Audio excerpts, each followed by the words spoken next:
Good morning, everybody, and a good Chodesh to everybody. Good morning, Rabbi. Chodesh Tov. This week's parsha is Parshas Toldot. There's a pasuk, there's a verse in this week's parsha, Vayigdalu on Urim, and the lads got older. They became grown-ups.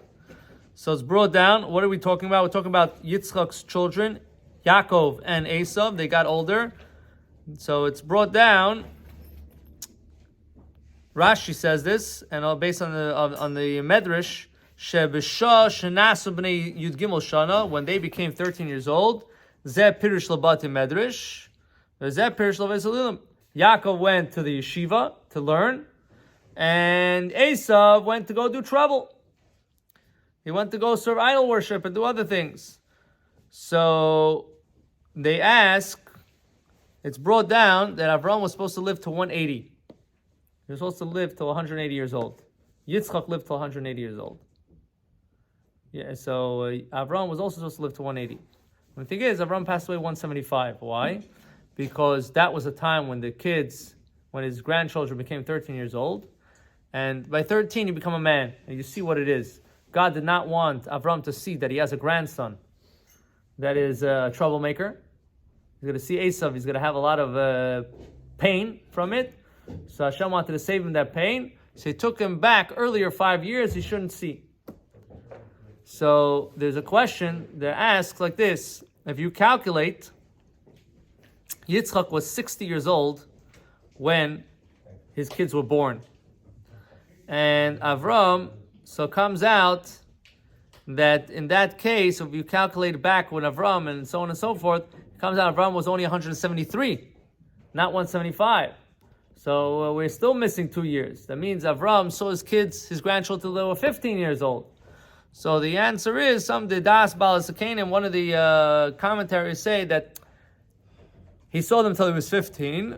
So how do you justify that? The first 2 years after he was 13 years old, Esav did it undercover. He was hiding, so Avram didn't see it, so it wasn't so bad. So the Mepharshim asked, in that case, so he could have, Hashem could have made him hide for another 5 years, right? So there's another explanation that's like this. That Yitzchak was 60 years old when he had those two children, but that was the age that we're counting. But that wasn't, Yitzchak was technically really 62 years old. How do you have 60 or 62? So it's brought down after the Akedah. Yitzchak was 37 years old by the Akedah. And for 2 years, he was upstairs in heaven because he had to, he kind of passed away. His soul left the body. It was such a exciting and emotional and holy situation when he gave his life and he was being on the altar. Then in a sense, from excitement, his soul left his body. So for 2 years, he was upstairs. Those 2 years are not counted. So Yitzchak was 60 when he gave birth to his children, but technically, if you count years of the world, he was really 62. So Avram had 2 years. Avram was already, when he was 173, he was really 175, because there's 2 years missing for Yitzchak. So that's the calculation, that's what it is. Now, just to give you a little more interesting, it says that Yitzchak, when he came back on such a spiritual level that he was kind of living the future. He saw everything from upstairs and he came back seeing it from upstairs and he was living that life. So when Yaakov came and stole the blessings from his brother Esav was supposed to get the blessings, right? Yitzchak wanted to give his blessings to Esav, so he stole it. So when Esav came afterwards to actually get the blessings, he says, Ba achicha, your brother came, he stole it, I have nothing to give you.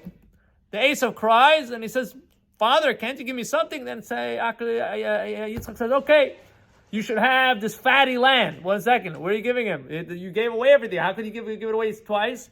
So it says he gave him Yavan from Italy.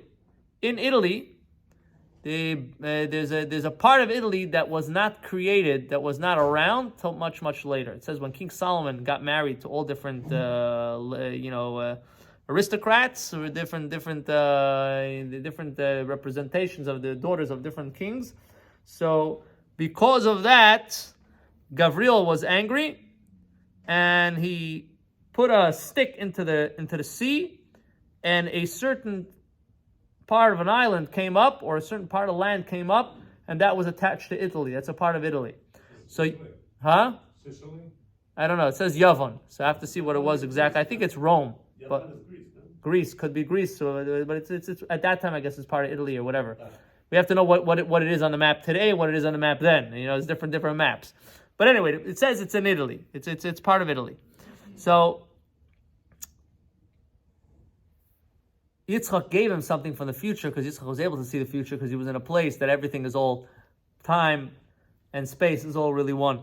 So you see this level of Yitzchak, how great he was. He was able to see things on a level of future.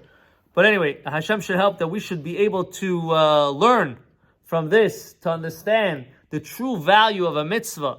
That when you do a mitzvah, it also holds for the future, because everything that you do a mitzvah stays forever, and we should be able to live that time that what Yitzchak experienced. We should be able to see it. B'kara mamish with the coming of Mashiach. B'kara mamish. Amen.